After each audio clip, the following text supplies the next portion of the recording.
In the year 2147, Earth was not what it used to be. For decades, humanity had fought wars over land, resources, and power. The scars of these conflicts were still visible on the planet's surface: ruined cities, poisoned rivers, and vast deserts where forests once stood. But something changed in the years that followed. People grew tired of fighting. Leaders came together, and slowly peace began to take root. It wasn't perfect, but it was enough for humanity to focus on new goals. Exploring the stars, space travel had become easier thanks to advancements in technology. Faster-than-light engines allowed ships to cross the vast distances between stars in weeks instead of centuries. Colonies had been established on nearby planets, and mining operations brought back rare materials from distant moons. Yet, despite all this progress, one question remained unanswered. Was humanity alone in the universe? That question lingered in the minds of many, including Commander Alex Carter. He was the leader of an exploration mission aboard the Odyssey, a sleek vessel designed for deep space reconnaissance. The ship carried a crew of 20, each handpicked for their skills and expertise. Among them was Dr. Lavra Bennett, a linguist who specialized in decoding unknown languages, and Lieutenant Ryan Mitchell, a pilot known for his steady hands and quick reflexes. Together they ventured into uncharted regions of space, searching for answers. One day, as the Odyssey drifted through a quiet sector of the galaxy, something unusual happened. The ship's sensors picked up a faint signal. At first, the crew thought it might be interference or some kind of glitch. But when they analyzed it further, they realized it was no ordinary noise. The signal repeated itself over and over, like a loop. It wasn't random static, it was structured, deliberate. Someone or something was trying to communicate. Commander Carter called the crew to the main chamber, where a holographic display showed the data streaming in. "Listen to this," he said, pressing a button. A series of tones filled the room, followed by bursts of binary code. To most people, it would have sounded like nonsense, but to Dr. Lavra Bennett, it was a puzzle waiting to be solved. "This is incredible," Lavra said, her eyes wide with excitement.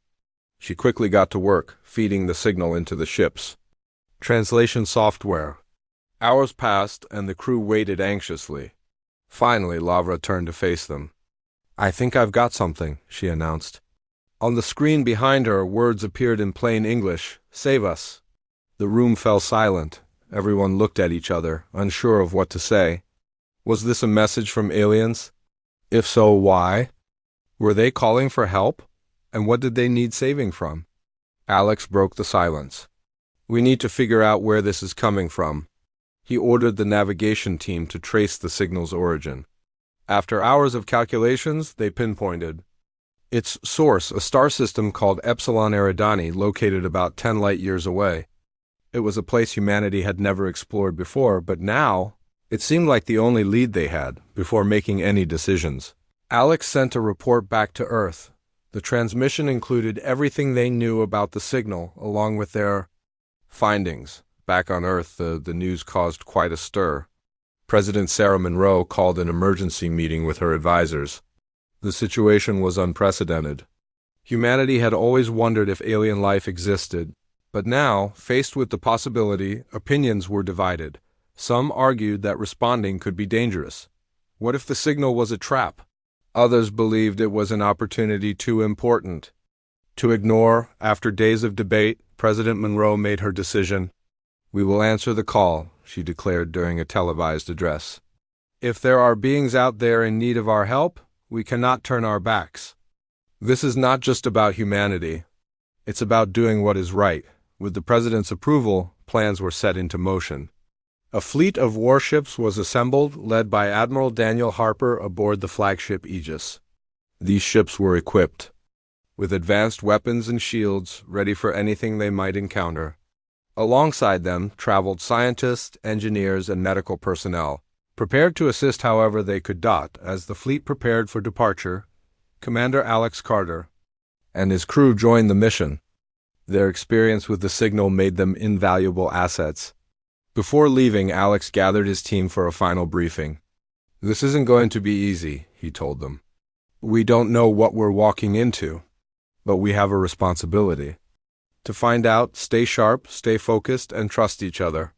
The journey to Epsilon Eridani took several months. During that time, tensions ran high among the fleet's crews. Some believed they were heading straight into danger, while others saw it as a chance to make history. Lavra spent her days studying the signal, trying to learn more about the language and culture of its creators. Ryan, meanwhile, trained endlessly in simulated combat scenarios, honing his skills for whatever lay ahead. Despite the uncertainty, there were moments of camaraderie. The crew shared meals, played games, and swapped stories about life on Earth. They talked about their families, their dreams, and their fears. In those conversations, bonds formed that would prove crucial in the days to come. Finally, after months of travel, the fleet arrived at Epsilon Eridani. What they found there was beyond anything they had imagined. Orbiting a barren planet was a massive structure, unlike anything humanity had ever seen. It looked like a derelict space station, its surface pockmarked with craters and burn marks. Sensors revealed faint energy signatures emanating from within, suggesting that someone or something might still be alive inside. Admiral Harper hesitated. Protocol dictated caution in such situations, but time was of the essence. After consulting with Alex and his team, he agreed to send a small reconnaissance group to investigate. Alex volunteered to lead the mission, alongside Lavra, Ryan, and two Marines named Chris Evans and Maria Lopez. As their shuttle approached the station, the crew felt a mix of excitement and dread. They didn't know what awaited them inside. But one thing was certain. Whatever they discovered would change the course of human history forever. The shuttle carrying Alex, Lavra, Ryan, Chris, and Maria docked with the mysterious station. As the airlock hissed open, the team stepped cautiously into the unknown. The interior was dimly lit by flickering lights embedded in the walls, casting long shadows across the metallic corridors. The air smelled stale, like it hadn't been circulated in centuries. Dust covered every surface, and strange symbols etched into the walls glowed faintly, as if alive. "This place feels wrong," Chris muttered, gripping his rifle tightly. He was a tall man with broad shoulders, the kind of person who looked calm until you saw the tension in his jaw. Maria nodded in agreement, her sharp eyes scanning the area for any signs of movement. She was smaller than Chris, but carried herself with confidence, her movements precise and deliberate. "Stay close," Alex said, taking the lead. His voice was steady, though his heart raced. This was uncharted territory, and every step felt like walking into a trap. Behind him, Lavra adjusted the strap of her satchel, which held tools for analyzing the station's technology. Her mind was already racing with questions. Who built this place? What happened here, and why did it feel so eerily abandoned? As they moved deeper into the station, the team began to notice details that sent chills down their spines. The walls were lined with what looked like control panels, but the screens were cracked or dark. In some areas, the floor was littered with debris, broken equipment, shattered glass, and twisted metal. It was clear that whatever had occurred here had been violent. They reached a large chamber at the center of the station. Inside, rows of cylindrical pods lined the walls, each one filled with a glowing liquid. Floating inside the pods were humanoid figures, their features barely visible through the murky fluid. They weren't human, though. Their elongated limbs and luminous eyes marked them as something else entirely. Lavra approached one of the pods, her breath fogging up the glass. "They're alive," she whispered, pointing to a faint pulse of light emanating from the pod's control panel. "Or at least they were preserved somehow." Ryan frowned, stepping back to keep an eye on the entrance. "Why would anyone leave these here? It doesn't make sense." Before anyone could answer, a low hum filled the room. The lights grew brighter, and the symbols on the walls began to pulse rapidly. Alarms blared, echoing through the station like a warning. "We triggered something," Alex said sharply. "Everyone move!" The team scrambled toward the exit, but the doors slammed shut before they could reach them. A mechanical whirring sound filled the air, and from the shadows emerged robotic drones. They were small, insect-like machines with razor-sharp claws and glowing red eyes. Without hesitation, they attacked. Chris raised his rifle and fired, hitting one of the drones squarely in its core. It exploded in a shower of sparks, but two more took its place. "There's too many," Maria shouted, ducking behind a console as a drone swooped past her head. Ryan sprang into action. Using his engineering skills to disable another drone, he pulled out a handheld device and connected it to a nearby terminal. "I can try to override the system," he said, typing furiously, "but it'll take time." "We don't have time," Alex yelled, firing his weapon at a drone that was closing in on Lavra. She stumbled backward, clutching her bag tightly.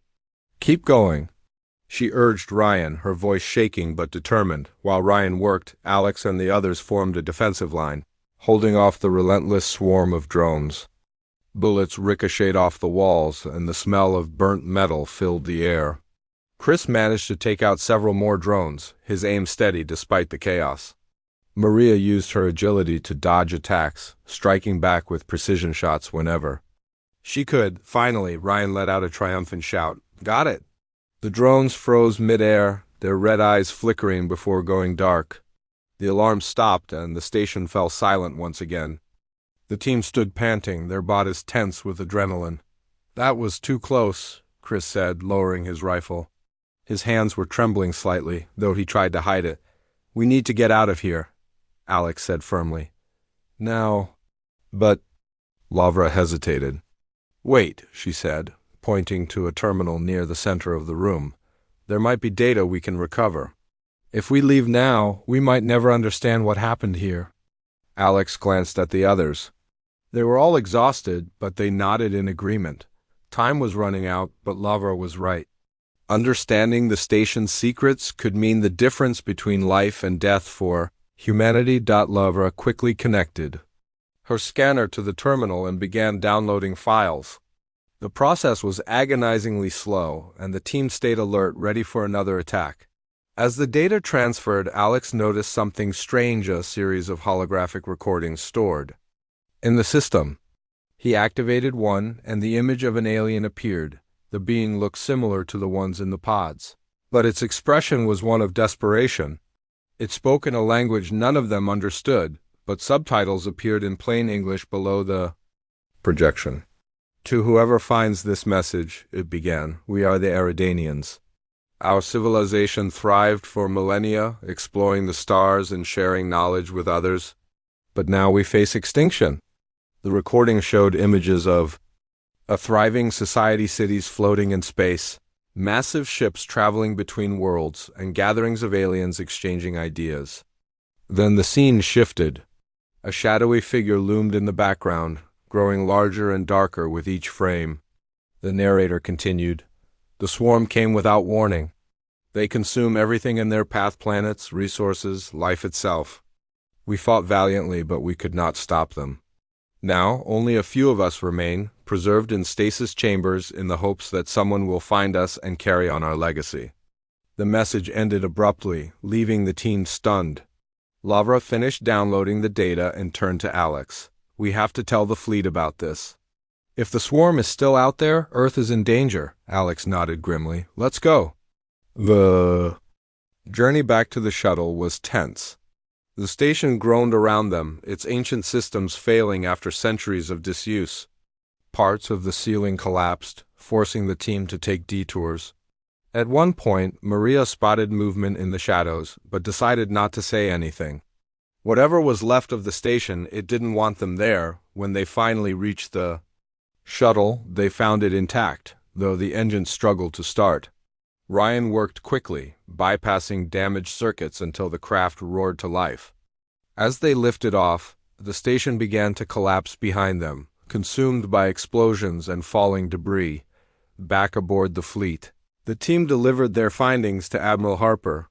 Lavra explained the Eridanian message and the threat posed by the swarm. The Admiral listened silently, his face unreadable. When she finished, he leaned forward, his voice heavy with concern. "If the swarm is real, we need to prepare. Earth isn't ready for something like this." Alex stepped forward. "Sir, we can't wait. If the swarm is heading toward Earth, we need to act now." Harper nodded slowly. "Agreed." Gather the senior officers, we're going to war. As the fleet prepared for battle, LeVar retreated to her lab to analyze the data further. She hoped to find anything that could give humanity an edge against the swarm. Ryan joined her, helping to piece together fragments of the alien technology.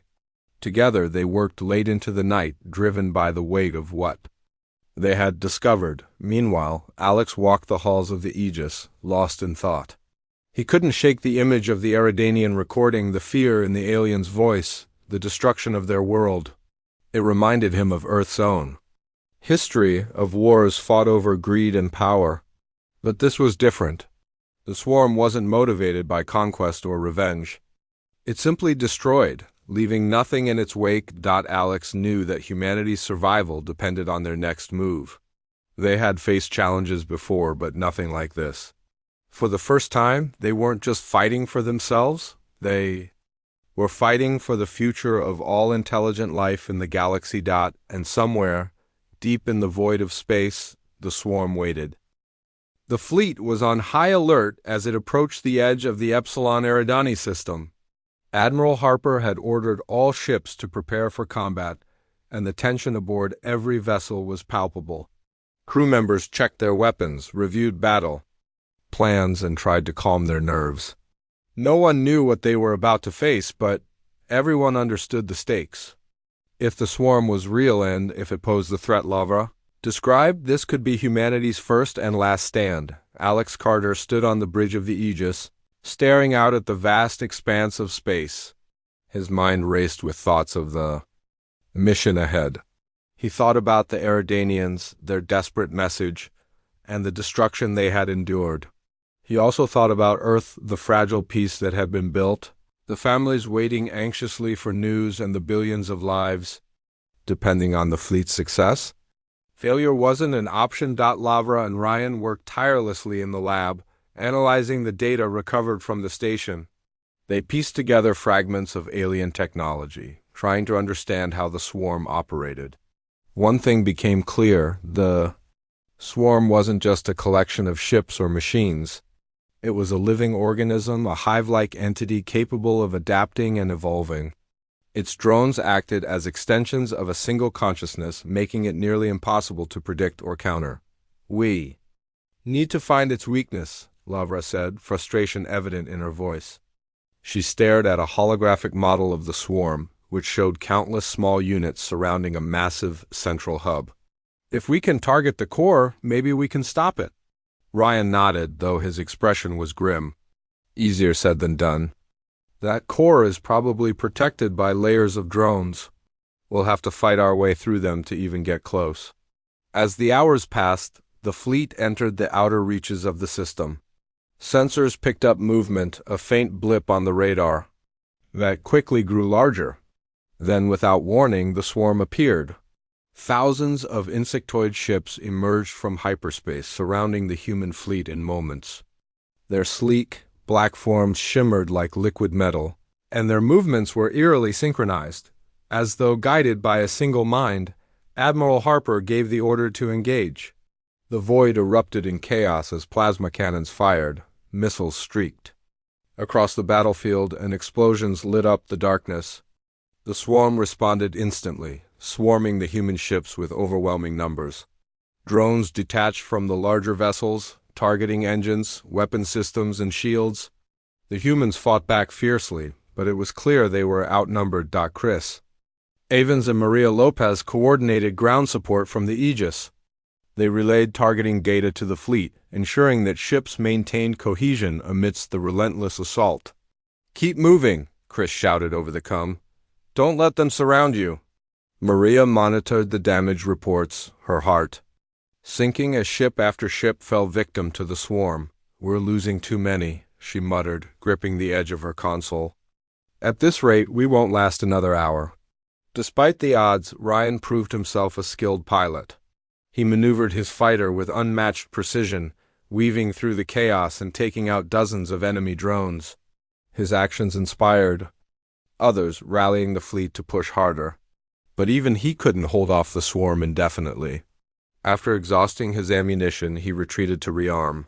Dodging enemy fire as he made his way back to the Aegis, Meanwhile, Alex led a group of Marines tasked with defending the flagship. The swarm's drones had breached the hull in several places, forcing the crew to fight hand-to-hand in the corridors. Alex moved swiftly, his weapon steady as he took down one drone after another. Behind him, his team worked together, covering each other's backs and holding the line.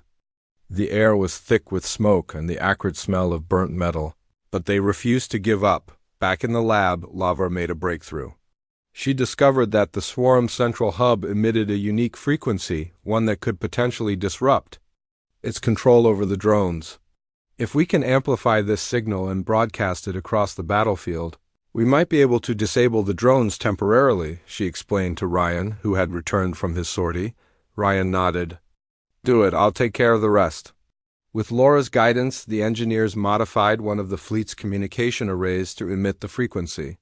It would require diverting power from the shields, leaving the ships vulnerable, but there was no other choice. Admiral Harper approved the plan, knowing it was their best shot at turning the tide of the battle. As the modified array powered up, the swarm seemed to sense the change. Its drones launched a final, desperate wave of attacks, slamming into the fleet with renewed ferocity. Ships buckled under the pressure and the Aegis sustained heavy damage. Alarms blared throughout the flagship, warning of critical failures. In multiple systems, now or never, Lavra shouted, activating the signal. A low hum filled the air as the frequency spread across the battlefield. For a moment, nothing happened. Then, one by one, the swarm's drones froze, their glowing eyes dimming as they plummeted lifelessly into space. The sudden silence was deafening. The crew breathed a collective sigh of relief, but the victory was short-lived. The swarm's central hub remained intact, and it began to retaliate. Massive gravitational beams lashed out, tearing apart entire ships with horrifying ease. The fleet scrambled to evade, but the losses mounted rapidly. Admiral Harper watched helplessly as his forces dwindled. He knew what he had to do. Turning to his communications officer, he said, "Order all remaining ships to retreat. I'll stay behind to buy them time." The officer stared at him in shock. "Sir, you can't." "I can and I will," Harper interrupted, his voice firm. "This is bigger than any one of us. Get the fleet out of here." Before anyone could argue, Harper boarded a shuttle and set course for the swarm's hub. As the surviving ships fled, he activated the Aegis S self-destruct sequence and rammed the flagship into the massive structure. The resulting explosion tore through the hub, crippling the swarm's central consciousness. Without its core, the remaining drones drifted aimlessly. Their threat neutralized, the fleet regrouped at a safe distance, watching in stunned silence as the debris of the battle floated through space. Many ships were damaged beyond repair, and countless lives had been lost. But against all odds, humanity had survived. Alex stood on the bridge of the Odyssey, staring at the wreckage. He felt a mix of grief and pride. Admiral Harper's sacrifice had saved them, but the cost had been immense. Lavra joined him, her eyes red from crying. "We did it," she said softly. "But at what price?" Alex didn't answer. Instead, he turned his gaze toward the stars. Somewhere out there, new challenges awaited. Humanity had taken its first step onto the galactic stage, proving itself capable of standing against even the most formidable foes. But this was only the beginning. And as the fleet limped home, carrying the weight of its losses and the hope of a brighter future, Alex knew one thing for certain. The universe was vast, unpredictable, and full of dangers. But humanity would face them together. The battle was over, but the cost weighed heavily on everyone. The fleet limped back toward Earth, its ships battered and scarred from the fight against the swarm. Many vessels had been lost, and those that remained were running low on fuel and supplies. The crew members aboard each ship moved like ghosts, their faces pale and eyes hollow. They had survived, but survival came with scars both visible and invisible. Alex Carter stood on the bridge of the Odyssey, staring at the stars outside the viewport. His mind replayed the events of the battle, especially Admiral Harper's final moments.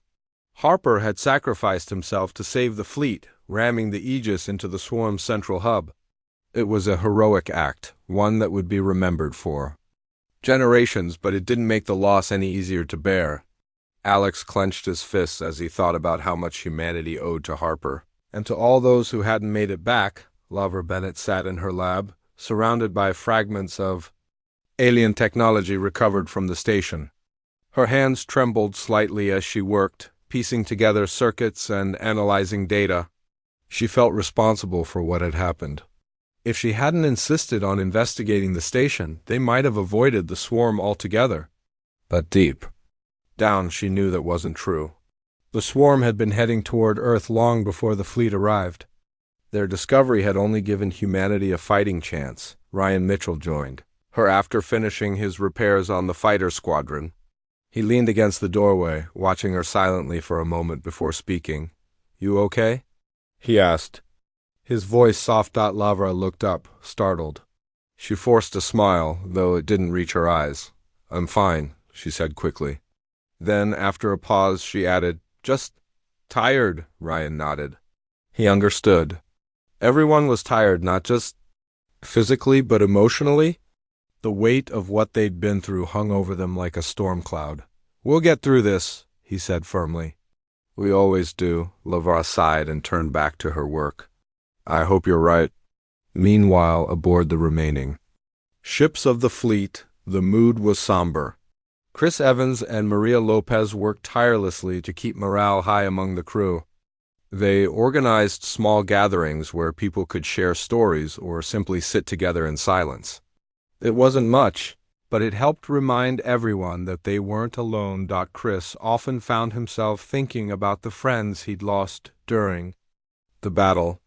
He'd served alongside many of them for years, and their absence left a void he couldn't fill. Still, he pushed forward, knowing that giving up wasn't an option. "If Harper could give his life for us," he told Maria one evening, "then we owe it to him to keep going." Maria nodded, though her expression was grim. She had seen too much death in her lifetime, and the battle against the swarm had only added to the tally. But she also believed in resilience, the ability to rise above pain and fear. "We'll honor them by making sure their sacrifice wasn't wasted," she said firmly. As the fleet approached Earth, news of the battle spread across the planet. People gathered in cities and towns, watching broadcasts of the returning ships. Flags flew at half-mast in memory of the fallen, and vigils were held in parks and squares. The world mourned, but it also celebrated. Humanity had faced its first real threat from beyond the stars, and it had prevailed not without loss, but with courage and determination. President Sarah Monroe addressed the nation from the Capitol, her voice steady despite the tears in her eyes. "Today we stand united not just as nations, but as a species," she said. "The bravery of our fleet has shown us that no challenge is insurmountable when we work together. To those who gave their lives, we offer our deepest gratitude. And to those who returned, we extend our arms in welcome." Her words resonated deeply with the survivors. For many, it was the first time they allowed themselves to feel hope again. The road ahead would be difficult, but they had proven that humanity was capable of greatness. Upon landing, the fleet was greeted with cheers and applause. Crowds lined the streets, holding banners and waving flags. Soldiers saluted as the ships touched down, and medical teams rushed to assist the injured. Among the arrivals were the frozen Eridanians, carefully transported from the derelict station. Scientists immediately began working to revive them. Using knowledge gained from the alien technology Lavra and Ryan had studied, reviving the Eridanians wasn't easy. Their biology was vastly different from humans, and their bodies had been in stasis for centuries. But thanks to advances in medicine and the ingenuity of Earth's brightest minds, progress was made. One by one, the aliens awakened, confused and disoriented but alive. When the first Eridanian opened its glowing eyes, Lavra was there to greet it. She spoke gently, using phrases translated from the recordings they'd found. The alien blinked slowly, then responded in halting tones. Though communication was slow and imperfect, a connection was formed. Over time, more Eridanians were revived, and humanity learned about their culture, history, and struggles. The Eridanians were grateful for the rescue. They explained that their civilization had once spanned multiple star systems, thriving on exploration and cooperation. But the arrival of the swarm had changed everything. Entire worlds had been consumed, leaving only ruins behind. The few survivors had placed themselves in stasis, hoping someone would find them and carry on their legacy. In return for their revival, the Eridanians offered their knowledge and resources to aid Earth's recovery. They shared advanced technologies, including energy sources far cleaner and more efficient than anything humanity had developed. They also provided insights into the swarm's behavior, helping scientists better understand the threat that still lingered in the galaxy. Despite the optimism, not everyone was ready to celebrate. Alex spent hours locked in his quarters, replaying the battle in his mind. He couldn't shake the feeling that they had only delayed the inevitable. The swarm's central hub had been destroyed, but what if others existed? What if the swarm returned stronger than before? One night, Ryan knocked on Alex's door. When there was no answer, he let himself in. Alex was sitting on the edge of his bed, staring at the floor. "You've been avoiding everyone," Ryan said quietly. Alex glanced up, surprised. "I just needed some time," he admitted. "It's hard to move on when you know we might not be done." Ryan sat beside him. "None of us are ready to face another fight like that, but we don't have a choice. If the swarm comes back, we'll deal with it together." Alex nodded slowly. He knew Ryan was right. Dwelling on the past wouldn't change anything. What mattered was preparing for the future. In the weeks that followed, humanity began rebuilding. Damaged ships were repaired, new designs were drawn up, and training programs were implemented to prepare for potential threats. The alliance with the Eridanians strengthened, fostering a sense of unity between two civilizations bound by shared adversity. Alex, Lavra, and Ryan became symbols of hope, their actions inspiring countless others to join the cause. They traveled the world, sharing their story and urging people to look beyond their differences. "We're stronger together," Alex often said during speeches. "Not just as humans, but as part of something greater." Though the scars of the battle remained, they served as reminders of what humanity could achieve when it worked as one. The swarm had tested them, pushing them to their limits. But in overcoming that challenge, they had discovered something invaluable: the power of unity, and somewhere out there, among the stars, the universe watched. Months had passed since the battle against the swarm, and Earth was slowly healing. The scars of war still lingered, ruined ships remained in dry docks. Memorials were built for the fallen, and families continued to grieve, but life went on. Humanity had faced its first true test among the stars, and it had emerged victorious. Yet the victory came with lessons that would shape the future. Alex Carter stood on a hill overlooking a newly constructed spaceport. The facility stretched across miles of land, its towering launch pads and gleaming hangars a testament to humanity's determination to move forward. Workers bustled about, preparing new ships for missions beyond the solar system.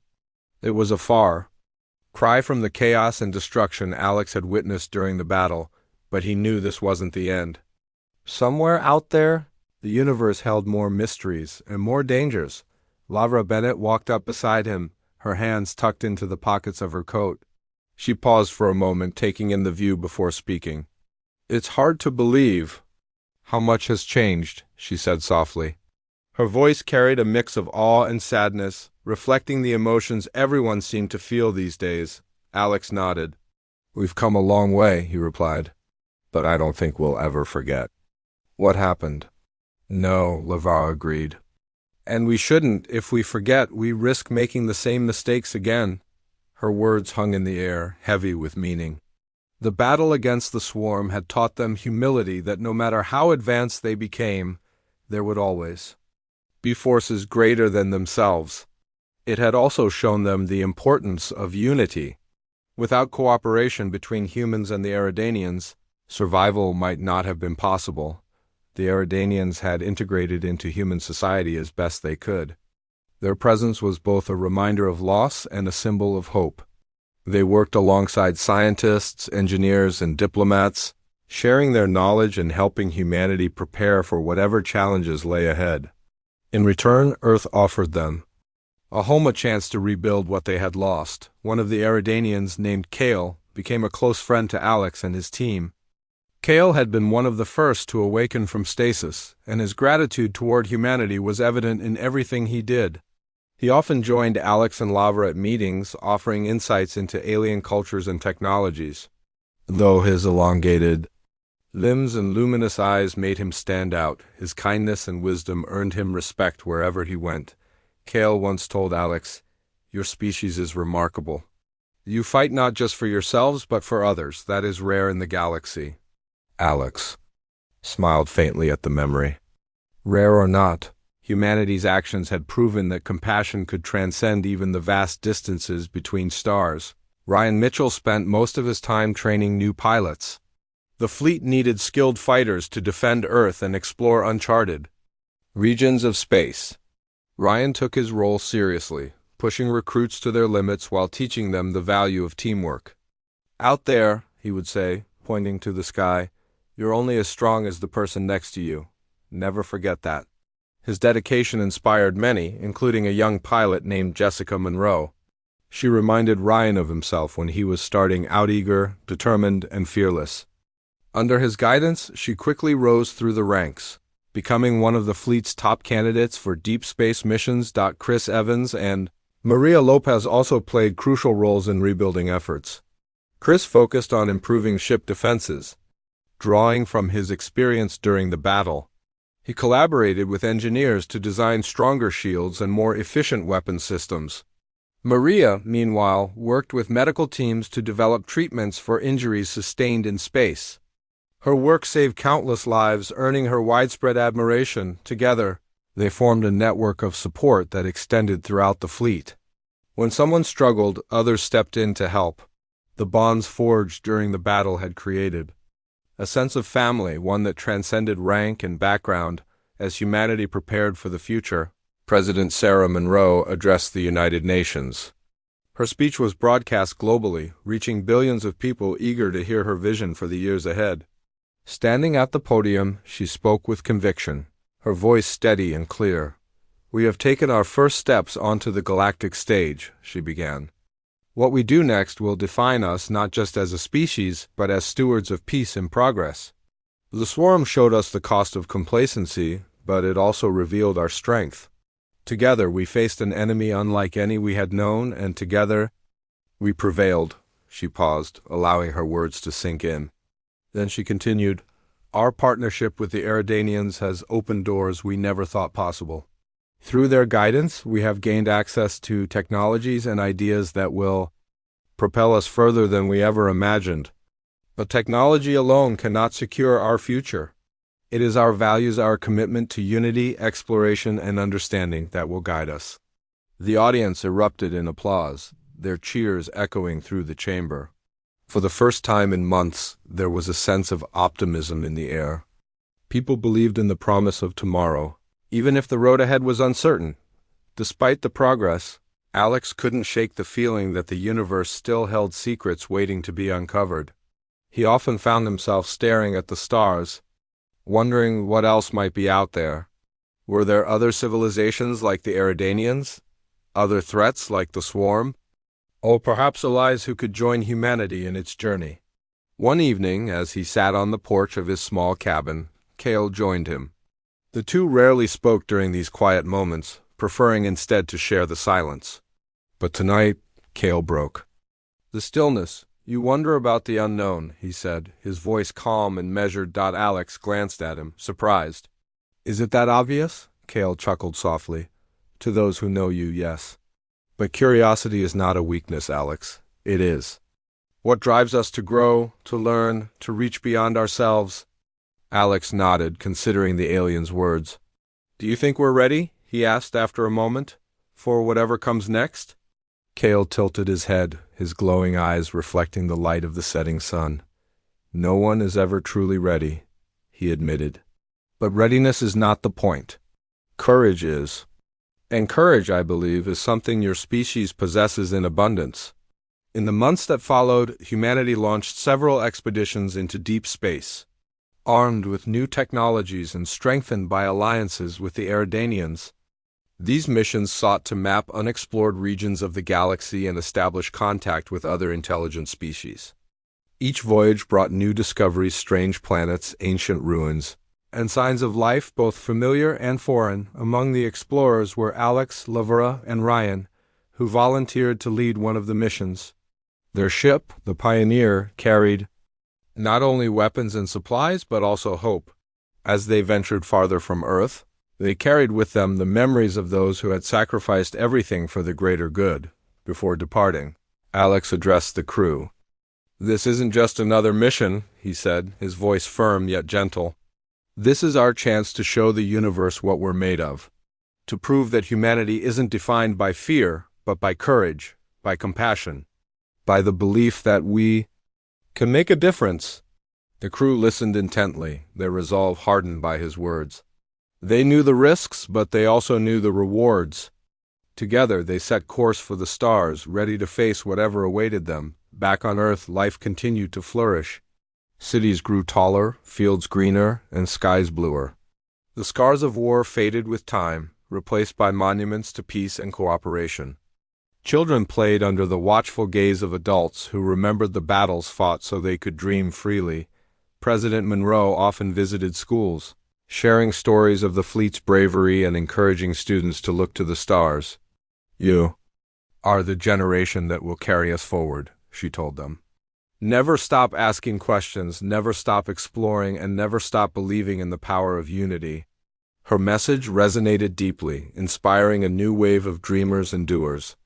Among them was a boy named Ethan, who spent hours sketching spaceships and imagining adventures beyond Earth. His drawings lined the walls of his room, each one a testament to the boundless possibilities of the future. As the Pioneer disappeared into the void, Alex looked back at Earth one last time. The planet shimmered like a jewel against the blackness of space, a reminder of all they had fought to protect. He felt a surge of pride, not just for humanity, but for the connections they had forged and the sacrifices they had made somewhere among the stars. A beacon of hope burned brighter than ever before. And though the journey ahead was uncertain, Alex knew one thing for sure: humanity was ready to meet it head-on.